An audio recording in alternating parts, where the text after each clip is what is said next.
আমাদের আরবানার ফ্ল্যাটের আমরা সবাই জানি কত দাম, আর সেটা হিউজ অ্যামাউন্টের একটা লোনে কেনা। আর সেই লোনেতে 3 জনের নাম ঢোকানো। তুমি কোনোদিনও শুনেছো কোনো বাচ্চা মেয়ের নাম তার বাবা লোন নিয়ে নেয় তাতে? আমাদের তাই করা। মানে এখন যদি হিরণ আমাদের ওপরে রিভেঞ্জ নেওয়ার জন্য লোনের টাকা দেওয়া বন্ধ করে দেয়, ইএমআই বন্ধ করে দেয়, আমার হিয়ার উপর পড়বে যে এই টাকা তো আমাদের কাছে নেই। তাহলে আমি এতদিন এই পুরো ব্যাপারটা করেছে যে আমাকে তো মুখ বন্ধ এমনি করে রেখে দিয়েছে ফিনান্সিয়ালি। মানে তোমাকে ডিরেক্ট দেখাচ্ছে না যে তোমাকে কিছু দিচ্ছে না, বা তোমাকে এমন ট্র্যাপে ফেলে রেখে দিয়েছে যে তুমি বাধ্য, তুমি কিছু বলতেও পারবে না ভয়ে। বা আমি কিছু বললেও আমার বলতো যে তুমি যদি আমার ক্ষতি করতে চাও, আমার তো কেরিয়ার শেষ, তুমি খেতে পারবে না। কাঁদতাম, কান্নাকাটি করতাম, বা কেঁদেও আমি মানে আমি বুঝতে পারতাম যে যে লোকটার স্বভাব চরিত্রই এরকম। মানে ও তারপর আমাকে হাতে পায়ে ধরে একবার তো পায়ে মাথা ঠুকে ক্ষমা চেয়েছিল। মানে একটা খুব বড় একটা ঘটনা হয়েছিল, মানে মানে পুলিশে টুলিশে এফআইআর করতে টাইপের একটা বড় মেয়ে ঘটিতই একটা ঘটনা হয়েছিল। তখন তো মানে আমার পায়ে মাথা ঠেকিয়ে এমন ক্ষমা চেয়েছে, মানে আমি ভুল করেছি মামাই। তখনও একই কথা বলতো যে মেয়েটা আমায় ফাঁসাচ্ছে।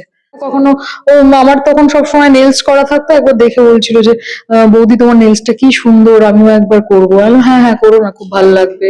এরকম মানে যেমন একটা ছোট মেয়ে যেমন কথা বলে, আর আমার একটা, হ্যাঁ আমি তো একটা মানে ওদের তো বেশ দিদির মতনই, অনেকটা বড়, এরকম কথা হয়েছে। তারপর বুঝতে পারিনি যে ও ও যে ভেতরে ঢুকে আবার এইসব শুরু। নিজের মেয়েকে বড় করছি, মানে আমি কল্পনাও করতে পারি না যে একটা মেয়ে এটা করতে পারে। মানে একটা হঠাৎ করে 48 বছরের কোনো পুরুষের সাথে, তার বিবাহিত পুরুষের সাথে তার বেডরুমে গিয়ে ঢুকে গিয়ে দরজা লক করে থাকতে পারে। মানে আমাকে আমার ওখানকার কাজের মেয়ে পর্যন্ত আমাকে ফোন করে একদিন বলেছিল। কিছু ঘটনা মাঝে মাঝে আমাদের প্রচন্ড অবাক করে। আমরা ভাবি যে সত্যি কি এটা হতে পারে। ঠিক এই মুহূর্তে এমনই একটা ঘটনা ঘটেছে। আপনারা সকলেই জানেন হিরণ চট্টোপাধ্যায়, অভিনেতা এবং বিধায়ক, যিনি দ্বিতীয়বার বিয়ে করেছেন, কিন্তু তার স্ত্রী বর্তমান মানে আছেন, ডিভোর্স হয়নি, তার মেয়ে আছেন, কিছুদিন আগে তাদের সঙ্গে কথাও হয়েছে। সামাজিক মাধ্যমে নিজেই পোস্ট করেন, আবার আস্তে ডিলিট করেন। এই বিষয়ে অনিন্দিতাদি কথা বলেছেন, কিন্তু কিছু প্রশ্ন কিছু মানুষ তুলছেন, সেটা নিয়েই ফার্স্টে আগে যাব। যে অনিন্দিতাদি, কাল থেকে তুমি প্রচুর ইন্টারভিউ দিয়েছো, প্রচুর কথা বলেছো, তারপর থেকে কি হিরণদার তরফ থেকে বা ওখানকার তরফ থেকে কোনো রকম থ্রেট কল বা কিচ্ছু এসছে, ভয় দেখানো? না না, এখনো অব্দি না, এরকম কিচ্ছু হয়নি এখনো, না কোনো রকম বা যোগাযোগও করা হয়? না না না, যোগাযোগ করে। তোমার তো শেষ কথা বোধহয় কিছুদিন আগেই হয়েছিল। হ্যাঁ, আমি তোমাকে তো দেখালাম, মানে চ্যাট খুলেই দেখাচ্ছিলাম। 27শে ডিসেম্বরে আমি লিখেছিলাম দেখা করতে চাই, কিছু আর্জেন্ট আমার কথা আছে। ও বলেছিল সময় দেওয়ার, তারপর থেকে আর সময় হয়নি। আর তারপর তো দেখলামই আমরা যা দেখার।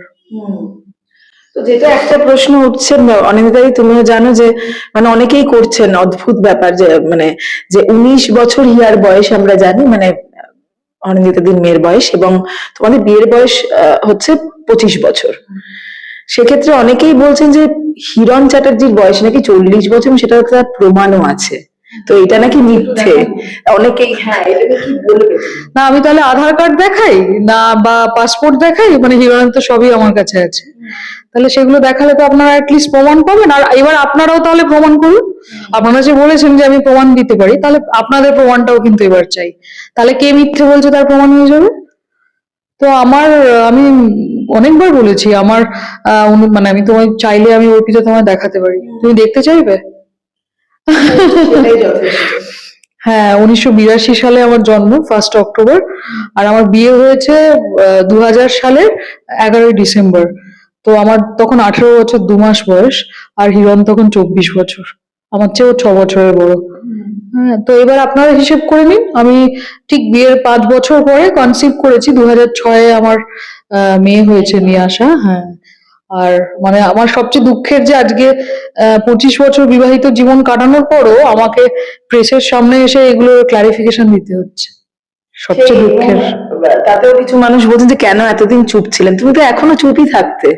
তোমাকে এর আগেও তোমার বুক লঞ্চ, হ্যাঁ হ্যাঁ, তুমি এড়িয়ে গেছি গানের রিলিজে। হ্যাঁ, তো আমি তখন এড়িয়ে গেছিলাম যে মানে আমি মনে হয়েছিল যে কাদা ছেটাছিটি করে লাভ নেই, এটাকে পিসফুলি নিজেদের মধ্যে এটাকে ছাড়াছাড়ি বা বিচ্ছেদ যেটাই করার করে নেবো আমরা। কিন্তু ও তো হিরণ তো আমি দেখা করতে চেয়েছি, ও তো করেনি সেগুলো। তো মানে এখন তো আমি মানে আবার অনেকে বলছে যে আমাকে নাকি কোনো পার্টি থেকে প্লট করা হয়েছে। আরে আমি তো এতদিন কিছু কথাই বলিনি, মানে আমি তো এই ছবিটা দেখলাম বলেই এবার মনে হলো যে না, আর তো আমার মানে আমার নিজের বিয়েটাই তো আমার এবারে নাল হয়ে যাবে আর কি। মানে আমি যদি না সত্যি কথা বলি, তাহলে তো ও মিথ্যেটাই জয় হয়ে যাবে। তাহলে আমি আমার নিশ্চয়ই আমার মেয়ের জীবনটাকে আমি তো মিথ্যে করে দিতে পারি না।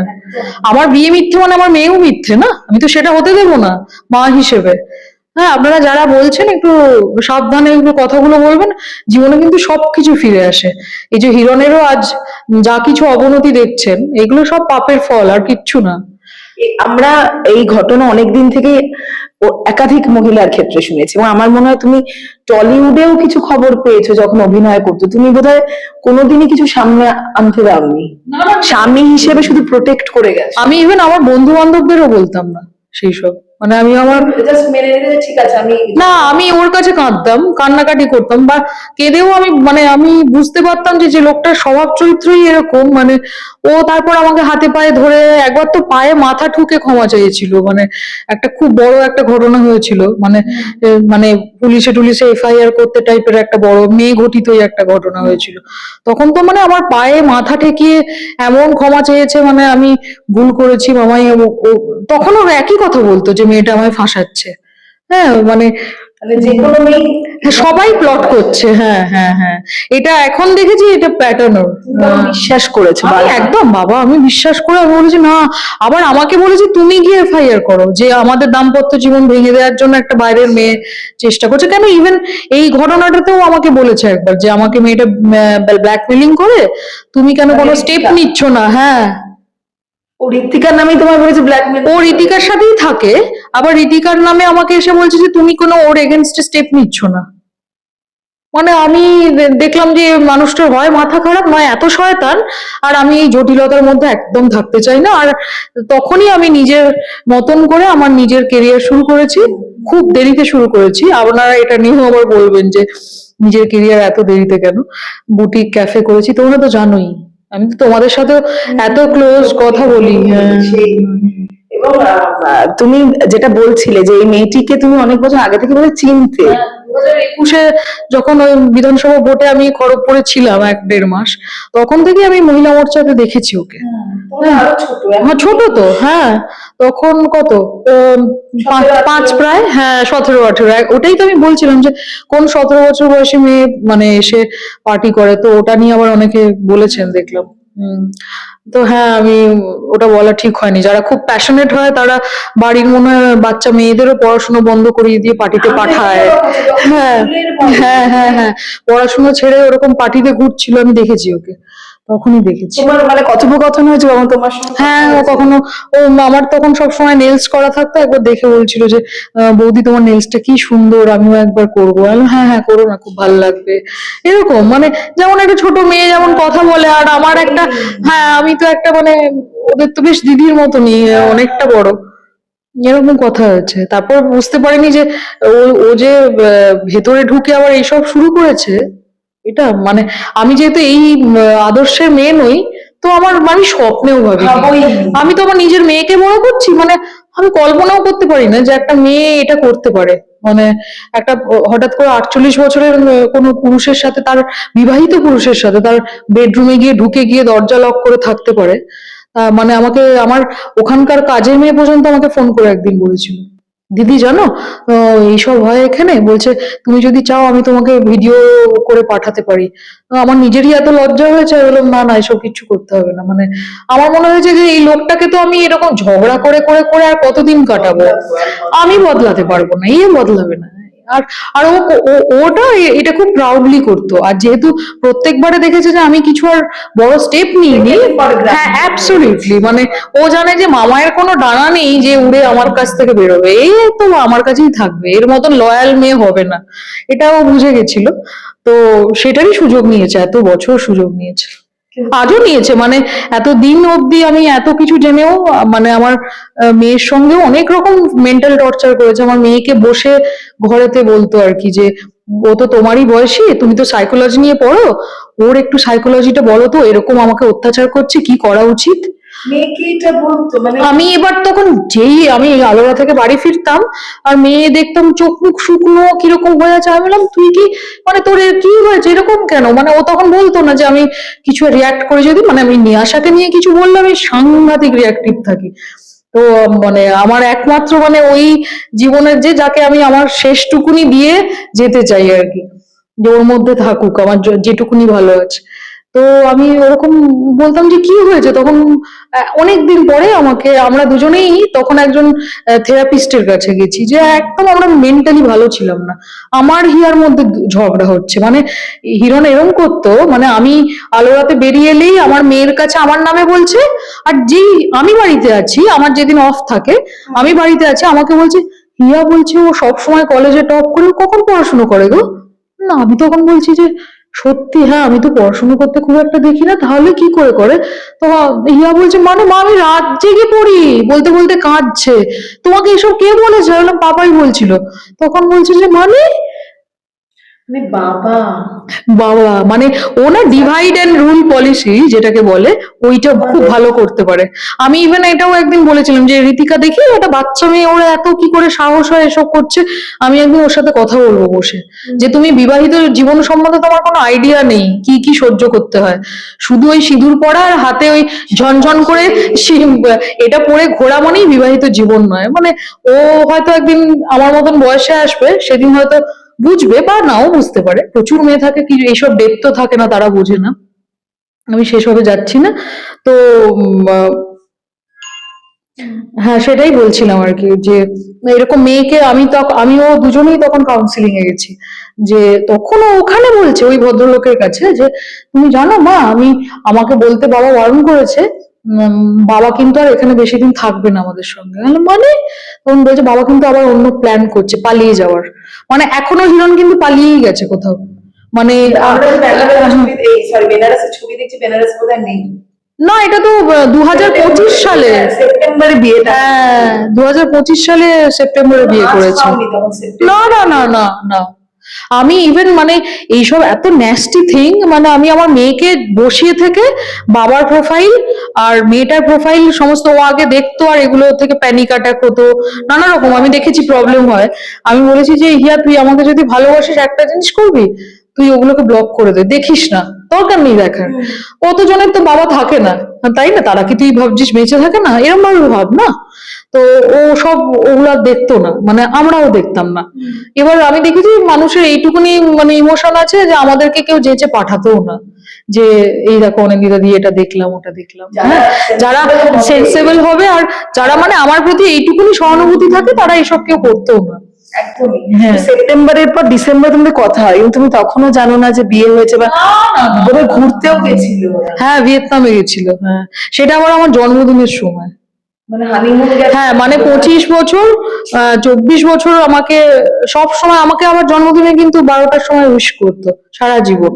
হ্যাঁ এই বছরে প্রথম করেনি, আর আমি তখন আমি দেখলাম যে ওরা আমাকে একটা অন্য বন্ধুর ফোন থেকে আমি খবর দেখলাম যে ওরা ওখানে বেড়াতে গেছে আমার জন্মদিনের সময়। আলাম বা ভালো। যাক মানে তুমি চুপ ছিলে, ভেবেছিলে এইভাবেই হয়তো শেষ হবে, কিন্তু হওয়ার ছিল না। আমাকে at least ওটাই করছিল, মানে ওটা না খুব পলিটিক্স করে করছিল হিরণ, যে এই যে যেমন আমাদের বাড়িটা কেনা হয়েছে, মানে আমাদের আরওয়ানার ফ্ল্যাটের আমরা সবাই জানি কত দাম, আর সেটা হিউজ অ্যামাউন্টের একটা লোনে কেনা, আর সেই লোনেতে 3 জনের নাম ঢোকানো। তুমি কোনোদিনও শুনেছো কোনো বাচ্চা মেয়ের নাম তার বাবা লোন নিয়ে নেয় তাতে? আমাদের তাই করা, মানে এখন যদি হিরণ আমাদের ওপরে রিভেঞ্জ নেওয়ার জন্য লোনের টাকা দেওয়া বন্ধ করে দেয়, ইএমআই বন্ধ করে দেয়, আমার হিয়ার উপর পড়বে যে এই টাকা তো আমাদের কাছে নেই। তাহলে আমি এতদিন এই পুরো ব্যাপারটা করেছে যে আমাকে তো মুখ বন্ধ এমনি করে রেখে দিয়েছে বুঝতে পেরেছি। ফিনান্সিয়ালি, মানে তোমাকে ডিরেক্ট দেখাচ্ছে না যে তোমাকে কিছু দিচ্ছে না, বা তোমাকে এমন ট্র্যাপে ফেলে রেখে দিয়েছে যে তুমি বাধ্য, তুমি কিছু বলতেও পারবে না ভয়ে, বা আমি কিছু বললেও আমার বলতো যে তুমি যদি আমার ক্ষতি করতে চাও আমার তো কেরিয়ার শেষ, তুমি খেতে পারবে না। মেয়েকে ভালো কলেজে পড়াবে কি করে, বিদেশে যে মেয়েকে পড়ানোর ইচ্ছে হায়ার স্টাডিজ কি করে করবে। কিভাবে ভয় দেখিয়ে রাখা এবং কেন এতদিন বাদে অনেকের যে কেন নিজের ব্যবসা শুরু করেছিলেন, হয়তো অনিন্দিতাদি সংসারটাই করতে যেরকম ভাবে ভালোবেসে করে গেছো। হিরণদাকে আমরা দেখেছি ছবির সময়, নিজের প্রযোজিত ছবির সময় তুমি কিভাবে পাশে থেকেছো সেটাই হয়তো করতে। যাই হোক, শেষ করবো, কিন্তু শেষে একটাই, যে রেজিস্ট্রি তো তোমাদের হয়েছে, মানে সেই রেজিস্ট্রি করে বিয়ে একদম। মানে এটা বেআইনি একেবারে, এবং তুমি তার মানে এবার এবার নিশ্চয়ই লিগ্যাল স্টেপটা নেবে, এতদিন নাও নি। হ্যাঁ, এবার তো কিছু একটা তো করবো, হ্যাঁ ভাবনা চিন্তা করছি। যাই হোক, ভালো থেকো। হিয়াকে নিয়ে কিছু বলা নেই, ভালো থাকতেই হবে। একজন খারাপ মানুষের জন্য তোমরা কেন খারাপ? এক্স্যাক্টলি, আমার মেয়েকেও আমি ওটাই বলি, যে যদিও প্রেমে দুঃখ পাস বা কিছু হয়, যে ভাববি যে ওর খারাপে তুই তো কিছু অন্যায় করিসনি, মানে তুই যদি অন্যায় করে থাকিস তাহলে কিন্তু তোর গিল্টি ফিলিং থাকবে। এবার যেহেতু আমি ওটা নেই, সেই জন্য এত সৎ সাহসের সাথে এত কথা বলতে পারছি। একদম একদম একদম, খুব ভালো থেকো। পরবর্তীকালেও নিশ্চয়ই কথা হবে, এবং thank you so much Anindita the.